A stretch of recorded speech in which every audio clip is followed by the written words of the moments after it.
All news పేపర్స్లో ఇవాళ అత్యంత దారుణమైన ఒక ఫోటో మనకి కనబడుతున్నది. నిన్న అంటే ఈ అమెరికా ఇజ్రాయెల్ కలిసి ఇరాన్ మీద భీకరమైన యుద్ధం చేస్తున్నాయి. ఇరాన్ ఏమో ఈ పశ్చిమాసియా దేశాల మీద, ఈ గల్ఫ్ కంట్రీస్ మీద, అక్కడ ఉన్న దాదాపు 27-28 అమెరికా స్థావరాల మీద అటాక్ చేస్తున్నది.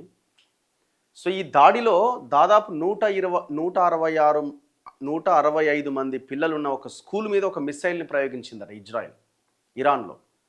సో దీంతో ఆ 165 మంది పిల్లలు చనిపోయారు. 165 ఎంత భయానకమైన ఆ ఫోటో ఎంత దారుణంగా ఉందంటే ఒక్కసారి ఈ ఫోటో చూడండి. ఈ ఫోటో ఒకసారి చూడండి. అంటే వాళ్ళకి సంబంధించిన మృతదేహాలు ఇవన్నీ ఏం చూపించలేదు, కానీ వాళ్ళని సామూహికంగా ఖననం చేయడానికి అక్కడ అవి తీశారు. చూడండి ఎంత దారుణమైన ఫోటో ఇది. 165 మంది పిల్లల్ని ఇట్లా వరుసగా సమాధుల్లో ఖననం చేసేశారు. మొత్తం 165. చూడండి ఎవడి యుద్ధము, ఎక్కడి యుద్ధము, చివరికి బలయ్యేది ఎవరు? మీరు ఏ యుద్ధమైనా తీసుకోండి, ప్రపంచంలో జరిగిన ఎన్ని యుద్ధాలైనా తీసుకోండి, సమిధలయ్యేది సామాన్యులే. ఏం పాపం చేసినారు ఆ పిల్లలు చెప్పండి? ఏం తెలుసు ఆ పిల్లలకి? పోయి ఆ స్కూల్ మీద మిసైల్ ప్రయోగించడం ఏంది? 165 మంది పిల్లలు, 165 మంది తల్లిదండ్రులకి మిగిలిన ఆ గర్భశోకం ఎంత భయంకరమైంది ఒక్కసారి ఆలోచించండి. ఆ ఫోటో చూస్తేనే ఇది అనిపిస్తున్నది. జేసీబీలతోటి ఒక్కొక్క సమాధి తీస్తున్నారు. వాళ్ళందరిని అందులో ఖననం చేశారు అన్నమాట. 165 మంది బాలికల మృతదేహాల సామూహిక ఖననం. సమాధుల ఫోటోను పోస్ట్ చేసిన ఇరాన్ విదేశాంగ మంత్రి. ఎంత ఘోరం!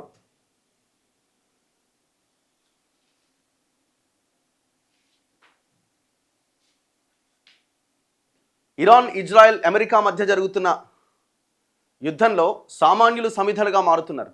పదుల సంఖ్యలో సాధారణ పౌరులు ప్రాణాలు కోల్పోతున్నారు. ఈ క్రమంలో ఇరాన్ దక్షిణ ప్రాంతంలోని మినాబ్ నగరంపై జరిగిన క్షిపణి దాడిలో ఓ స్కూల్కు చెందిన దాదాపు 165 మంది విద్యార్థినులు మరణించిన విషయం తెలిసిందే. వారందరినీ ఖననం చేసేందుకు సామూహిక సమాధులు తవ్వుతున్న దృశ్యాలు వైరల్గా మారినాయి. ఈ ఫోటోను ఇరాన్ విదేశాంగ శాఖ మంత్రి అబ్బాస్ అరాగ్చి తన ఎక్స్ ఖాతాలో పోస్ట్ చేశారు. ఓ బహిరంగ ప్రదేశంలో 4-5 వరుసల్లో యంత్రాల సహాయంతో ఈ సమాధులను తవ్వడం అందులో కనిపిస్తోంది. కొంతమంది అక్కడ మరణించిన వారికి అంత్యక్రియలు నిర్వహించేందుకు ఏర్పాట్లు చేస్తున్నారు. బాంబు దాడుల్లో విద్యార్థినుల శరీరాలు ముక్కలు ముక్కలయ్యాయని అబ్బాస్ ఆవేదన వ్యక్తం చేశారు. గాజా నుంచి మినాబ్ వరకు అమాయకులను క్రూరంగా హత్య చేశారు అని ఆయన తన పోస్ట్లో రాశారు. ఎంత ఘోరం!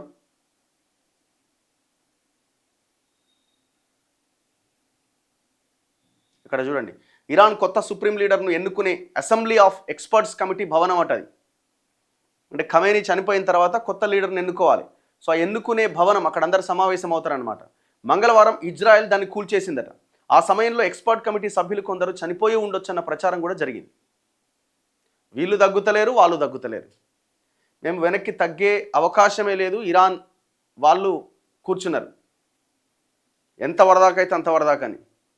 ఇక టెహ్రాన్లో ఇజ్రాయెల్ దాడిలో మొత్తం అంతా తునాతునకలైపోయింది.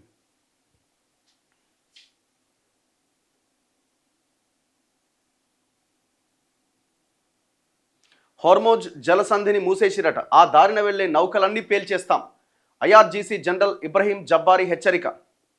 సో ఇప్పటికీ అక్కడ దాదాపు ఒక 1100 మంది నౌకలు ట్రాఫిక్ జామ్ అయినాయని నిన్ననే ఒక వార్త చూసినాం మనం. అంటే ఆ నౌకలు వెళ్ళే మార్గం తెలియక వాళ్ళంతా కూడా శాటిలైట్ నుంచి వచ్చే సంకేతాలని, సిగ్నల్స్ని బేస్ చేసుకునే వాటి ప్రయాణం ఉంటుంది, ముందుకెళ్తుంటాయి.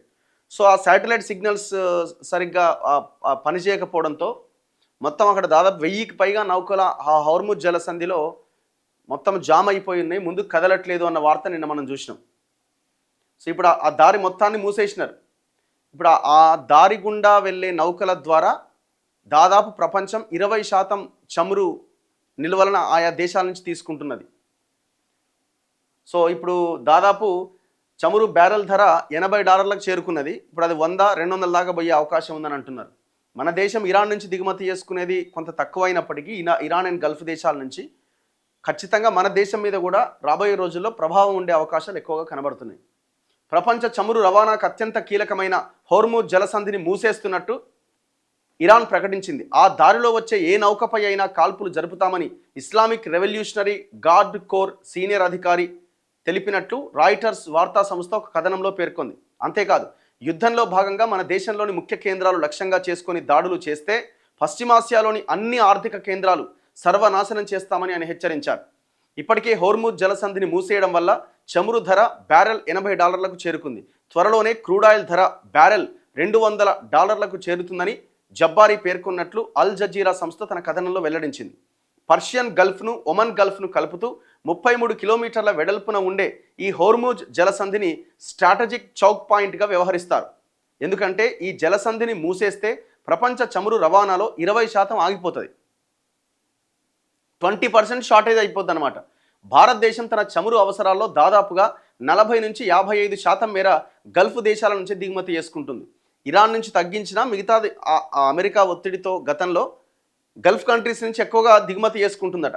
ఈ మార్గం మూసేయడం వల్ల ఇప్పటికిప్పుడు భారతదేశం పైన తీవ్ర ప్రభావం పడకపోవచ్చు, కానీ 2-3 వారాలకు గనక మించి మూసివేత కొనసాగితే మాత్రం భారత్కు ఇబ్బందులు తప్పవు.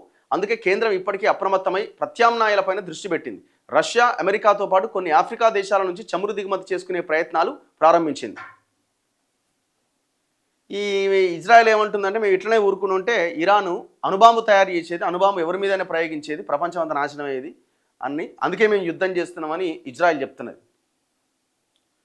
సో ఇట్లా ఒక భయంకరమైన యుద్ధం నడుస్తున్నది. ఇందులో సామాన్యులే ప్రాణాలు కోల్పోతున్నారు. ఇగో సోమవారం అర్ధరాత్రి తర్వాత ఇరాన్లోని కీలక ప్రాంతాలపై అమెరికా, ఇజ్రాయెల్ విరుచుకుపడ్డాయట. మంగళవారం మధ్యాహ్నం, సాయంత్రం కూడా యుద్ధ విమానాలతో దాడులు చేసినాయి. రాజధాని టెహ్రాన్లో వరుసగా పేలుళ్లు వినిపిస్తూనే ఉన్నాయి. ఎంఘెలాబ్ స్క్వేర్ ప్రాంతంలోని ప్రభుత్వ భవనాలు పూర్తిగా నేలమట్టమయ్యాయి. ఆ భవనాలకు సమీపంలోని సాధారణ ప్రజల నివాసాలు కూడా ధ్వంసమైనవి. ఇక్కడి ప్రపంచ వారసత్వ కట్టడమైన ప్రముఖ గొలెస్తాన్ ప్యాలెస్ పూర్తిగా దెబ్బతిన్నది. ఇక ఇరాన్లోని కెర్మన్ ఎయిర్ బేస్పై ఇజ్రాయెల్ యుద్ధ విమానాలతో దాడి చేసి ధ్వంసం చేసింది. ఈ ఘటనలో 13 మంది ఇరాన్ సైనికులు చనిపోయారు. టెహ్రాన్లోని మెహ్రాబాద్ విమానాశ్రయం, బుషేహర్ రేవ్ పట్టణంలోని ఎయిర్పోర్ట్ పైన అమెరికా, ఇజ్రాయెల్ దాడి చేసినాయి. సో ఇట్లా ఇక గల్ఫ్ దేశాల్లో ఇరాన్ దాడి చేస్తున్నది దేశాలపైన. అమెరికా ఎంబసీలు మొత్తం ఖాళీ చేసేసిరట అక్కడ. ఇరాన్కు చైనా మద్దతు ఇస్తున్నది. భారత్ తటస్థంగా ఉన్నది. యుద్ధాన్ని ఆపాలి, శాంతిని కోరుకుంటున్నది ఇండియా చెప్తున్నది.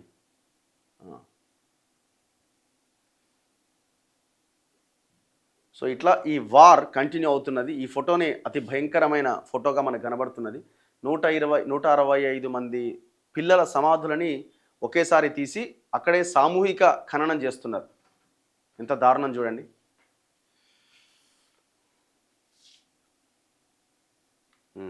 అసలైన యుద్ధం ముందుంది అంటుండు వీడో పెద్ద సైకో అయిపోయిండు. అందుకే చాలామంది పోస్టులు పెడుతున్నారు, ఈ ట్రంప్ పోతే మొత్తం ప్రపంచం అంతా ప్రశాంతంగా ఉంటుందని. అసలైన యుద్ధం ముందున్నది. మా వద్ద భారీగా ఆయుధాలు ఉన్నాయి, వాటితో ఎన్నాళ్ళైనా యుద్ధం చేస్తాం. ఇరాన్ నాయకత్వంతో పాటు వైమానిక నౌకాదళాలు తుడిచిపెట్టుకుపోయినాయి. ఇరాన్ చర్చలు కోరుతోంది, కానీ ఇప్పటికే చాలా ఆలస్యమైందని చెప్పిన. ఇరాన్ పైన ఇజ్రాయెల్, అమెరికా భీకర దాడులు. ఇరాన్ కొత్త రక్షణ మంత్రి కూడా చనిపోయిందట. కొత్తగా ఒక రక్షణ మంత్రిని ఎన్నుకుంటే ఆయన కూడా చంపేసిరట. టెహ్రాన్ అండ్ బుషేహర్ ఎయిర్పోర్టుల్లో విధ్వంసం, ఒక ప్రయాణికుల విమానం ధ్వంసమైందట. ఇజ్రాయెల్ పైన ఇరాన్ క్షిపణుల వర్షం. టెల్ అవీవ్, సెంట్రల్ ఇజ్రాయెల్లో విధ్వంసం. 12కు చేరిన మృతులు. సౌదీలోని అమెరికా ఎంబసీపై డ్రోన్ దాడులు.